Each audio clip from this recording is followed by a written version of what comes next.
할렐루야. 오늘은 8월 27일 토요일입니다. 즐거운 주말 되시고 함께 묵상해 보도록 하겠습니다. 오늘은 출애굽기 22장 1절에서 15절 말씀을 통해서 배상할지니라 라는 제목으로 함께 묵상해 보도록 하겠습니다. 먼저 본문을 함께 보도록 하겠습니다. 음성으로 듣기를 원하시는 분은 아래 주소를 클릭해 주시기를 바랍니다. 22장 1절 사람이 소나 양을 도둑질하여 잡거나 팔면 그는 소 한 마리에 소 5마리로 갚고 양 한 마리에 양 4마리로 갚을지니라. 2절 도둑이 뚫고 들어오는 것을 보고 그를 쳐 죽이면 피 흘린 죄가 없으나 3절 해 돋은 후에는 피 흘린 죄가 있으리라. 도둑은 반드시 배상할 것이나 배상할 것이 없으면 그 몸을 팔아 그 도둑질한 것을 배상할 것이요 4절 도둑질한 것이 살아 그의 손에 있으면 소나 나귀나 양을 막론하고 갑절을 배상할지니라. 5절 사람이 밭에서나 포도원에서 짐승을 먹이다가 자기의 짐승을 놓아 남의 밭에서 먹게 하면 자기 밭에 가장 좋은 것과 자기 포도원에 가장 좋은 것으로 배상할지니라. 6절 불이 나서 가시나무에 댕겨 낯가리나 거두지 못한 곡식이나 밭을 태우면 불러온 자가 반드시 배상할지니라. 7절 사람이 돈이나 물품을 이웃에게 맡겨 지키게 하였다가 그 이웃집에서 도둑을 맞았는데 그 도둑이 잡히면 갑절을 배상할 것이요 8절 도둑이 잡히지 아니하면 그 집 주인이 재판장 앞에 가서 자기가 그 이웃의 물품에 손댄 여부의 조사를 받을 것이며 9절 어떤 잃은 물건 즉 소나 나귀나 양이나 의복이나 또는 다른 잃은 물건에 대하여 어떤 사람이 이르기를 이것이 그것이라 하면 양편이 재판장 앞에 나아갈 것이요 재판장이 죄 있다고 하는 자가 그 상대편에게 갑절을 배상할지니라. 10절 사람이 나귀나 소나 양이나 다른 짐승을 이웃에게 맡겨 지키게 하였다가 죽거나 상하거나 끌려가도 본 사람이 없으면 11절 두 사람 사이에 맡은 자가 이웃의 것에 손을 대지 아니하였다고 여호와께 맹세할 것이요 그 임자는 그대로 믿을 것이며 그 사람은 배상하지 아니하려니와 12절 만일 자기에게서 도둑 맞았으면 그 임자에게 배상할 것이며 13절 만일 찢겼으면 그것을 가져다가 증언할 것이요 그 찢긴 것에 대하여 배상하지 아니할지니라. 14절 만일 이웃에게 빌려온 것이 그 임자가 함께 있지 아니할 때에 상하거나 죽으면 반드시 배상하려니와 15절 그 임자가 그것과 함께 있었으면 배상하지 아니할지니라. 만일 새낸 것이면 새로 족하니라. 아멘. 15절까지 봤습니다. 본문 요약은 이렇습니다. 이웃의 재산을 도둑질한 자는 반드시 배상해야 한다고 말합니다. 고의든 실수든 이웃의 재산 피해를 입은 경우에도 마찬가지입니다. 그리고 다른 사람의 소유를 빌려 쓰거나 위탁받은 자는 그것을 성실히 관리하되 불가피한 경우가 아니라면 피해가 발생할 때 배상을 해야 한다는 내용입니다. 1. 물질, 시간, 감정 등 내가 도둑질한 것은 무엇입니까? 그것을 어떻게 배상하겠습니까? 1절에 보게 되면 사람이나 소나 양을 도둑질하여 잡거나 팔면 그는 소 한 마리에 소 5마리를 갚고 양 한 마리에 양 4마리를 갚을지니라. 하나님은 우리에게 이웃의 재산을 보호하고 땀 흘려 일한 대가로 살아가라고 공동체의 질서를 세워주셨습니다. 이웃에게 해를 끼치고 받은 만큼 대가를 치르지 않는 것이 곧 도둑질인 것이죠. 도둑질하면 반드시 몇 배로 배상해야 합니다. 배상할 것이 없으면 스스로 몸을 팔아 종이 되어서라도 배상해야 하는 것이죠. 그렇다고 도둑에게 지나친 보복을 해서는 안 됩니다.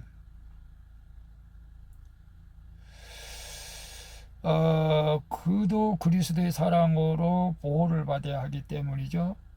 나도 하나님의 시간과 소유를 도둑질했지만 배상할 것이 없는 나를 위해 예수님께서 십자가 죽음으로 배상해 주셨음을 우리는 기억해야 할 줄로 압니다. 그래서 물질, 시간, 감정 등 내가 도둑질한 것은 무엇입니까? 그것을 어떻게 배상하겠습니까?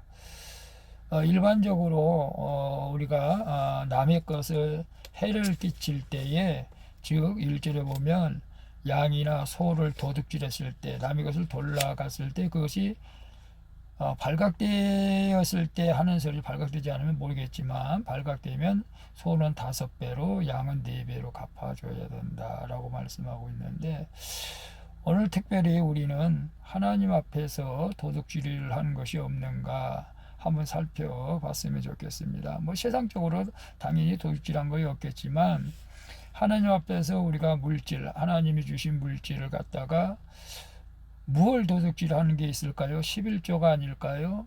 하나님 앞에 온전한 11조를 드리지 못하면은 물질을 도둑질한 것이고, 시간을 도둑질한 것은 내가 하나님의 영광을 위하여 드린다고 하는 시간을 드리지 못한 것도 도둑질한 것이고, 감정은 모르겠어요.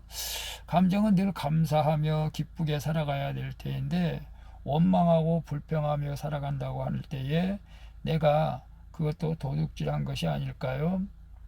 오늘 우리 스스로가 하나님 앞에 물질, 시간, 감정 등을 도둑질했다면 그것을 어떻게 배상하겠습니까?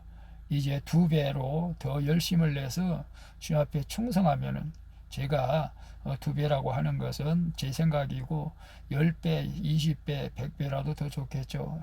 더 열심히 주님 앞에 충성하여 하나님 앞에 빚진 것을 갚을 수 있기를 축복합니다. 2번 봅니다. 나는 어떤 부분에서 이웃을 배려하지 못하고 있습니까? 손해를 끼치고도 이웃에게 아직 배상하지 않고 있는 것은 무엇입니까? 5절에 보면 사람이 밭에서나 포도원에서 짐승을 먹이다가 자기의 짐승을 놓아 남의 밭에 먹게 하면 자기 밭에 가장 좋은 것과 자기 포도원에 가장 좋은 곳으로 배상할지니라 라고 말씀하고 있어요. 어떤 사람이 일부러 방치하여 자기 짐승이 일부러입니다. 일부러 남의 밭에 가서 먹는 경우에는 자기 밭에 가장 좋은 곳으로 배상해야 된다고 말합니다. 전혀 의도한 바가 없고 실수로 이웃에게 피해를 끼친 때에도 반드시 배상해야 되죠. 하나님은 비록 실수라 할지라도 이웃에게 피해를 끼치고도 책임을 면하려는 것은 허용하지 않으십니다. 자기 유익을 쫓아 이웃에게 피해를 끼치는 것은 공동체와 사회를 무너뜨리는 일이기 때문이죠. 나와 내 가족만 즐겁고 편하면 된다는 생각에서 벗어나 내가 가진 최선의 것으로 이웃을 배려하고 책임지는 것이 바로 그리스도인의 추구하는 삶인 줄로 믿습니다. 나는 어떤 부분에서 이웃에게 배려하지 못하고 있습니까? 글쎄요, 손해를 끼치고도 이웃에게 아직 배상하지 않고 있는 것은 무엇입니까? 우리 큐티하는 분들은 아마 이웃과 배려하지 못하고 있는 것은 없는 줄로 압니다. 그러나 앞으로 우리가 살아갈 때에 이웃과의 관계 속에서 만약에 이웃이 애완용 개를 키우는데 그 개가 계속 짖는다면은 참 관계 맺기가 쉽지 않습니다. 또 반대로 내가 애완용 개를 키울 때 이웃과의 관계가 개 짖는 소리로 인해서 나빠질 수가 있습니다. 그렇다면 어떻게 하면 좋을까요? 애완용 개를 기르지 않는 것이 좋지 않을까요? 남에게 손해를 끼치고도 이웃에게 아직 배상하지 않고 있는 것은 무엇입니까? 글쎄, 이웃에게 손해를 끼친 적은 없는 줄로 압니다. 그러나 이웃에게 손해를 끼친 경우가 있더라면 오늘 큐티하는 분들은 반드시 섭섭하지 않게 보상할 수 있기를 바랍니다. 특별히 우리가 자동차를 많이 타고 다니는데 자동차 사고가 많이 나죠. 사실은 자동차 물론 보험 처리로 모든 것이 가능하지만 우리가 또 예수 그리스도의 빛된 자로서 모든 사람들에게 선을 베푸는 그런 인생을 살아갈 수 있기를 축복합니다. 3번 봅니다. 나는 다른 사람에게 빌리거나 위탁받은 돈이나 물건 혹은 업무를 성실히 관리합니까? 그리스도인으로서 사람들의 신뢰를 받고 있습니까? 11절에 보게 되면 두 사람 사이에 맡은 자가 이웃의 것에 손을 대지 아니하였다고 여호와께 맹시할 것이요 그 임자는 그대로 믿을 것이며 그 사람은 배상하지 아니하려니와. 다른 사람의 돈이나 물건 혹은 가축을 맡아서 보관하는 사람은 그것을 자기 소유물처럼 성실히 관리해야 한다는 것입니다. 이는 세를 내고 빌려 쓰는 경우에도 마찬가지죠. 부주의하게 관리하여 주인의 소유물에 손해를 끼쳤다면 당연히 배상해야 한다는 것이죠.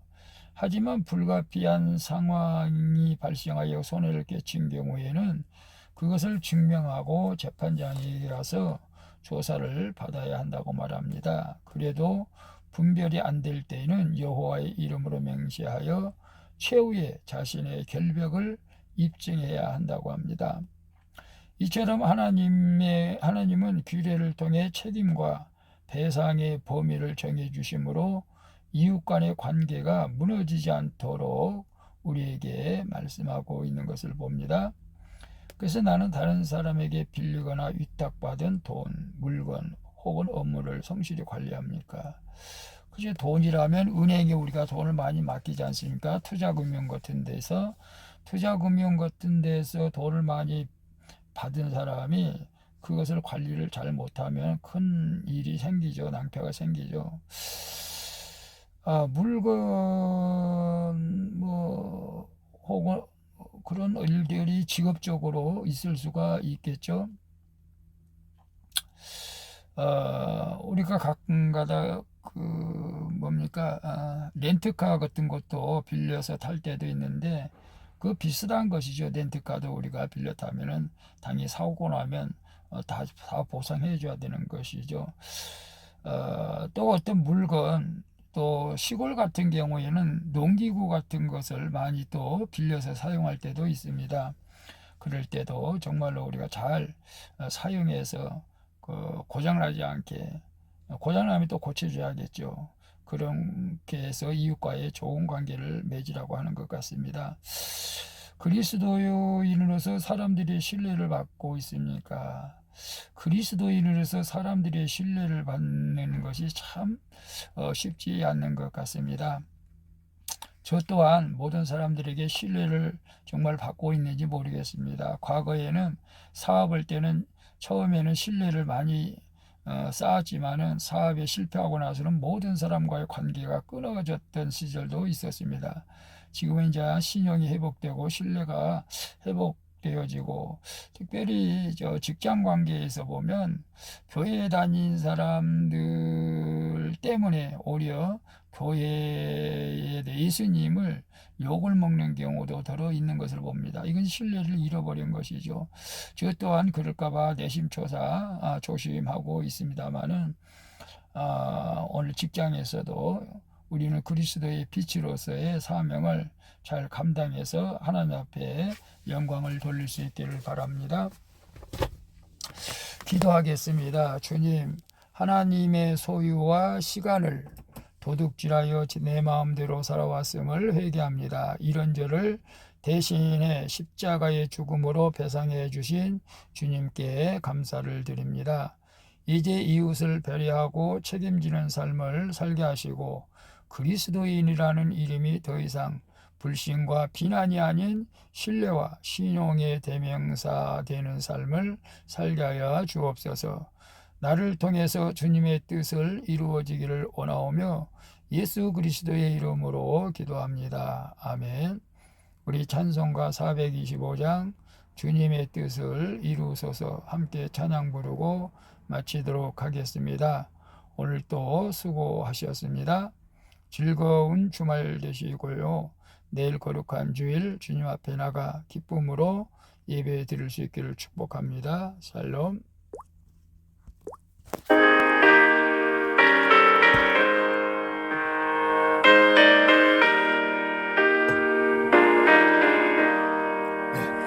주님의 뜻을 이루소서.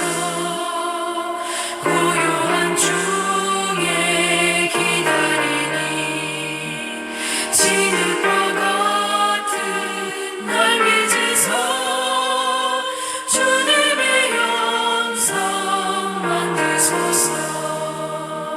주님의 뜻을 이루소서. 주님 발 앞에 엎드리니 나의 맘속을 살피시사 눈보다 이게 하옵소서. 주님, 거룩한 주님입니다. 나를 통해서 주님의 뜻을 이룰 수 있게 사용하여 주옵소서. 주님의 뜻을 이루소서. 병들어 몸이 피곤할 때 권능의 손을 내게 펴서 강건케 하여 주옵소서. 주님의 뜻을 이루소서. 온전히 나를 주장하사 주님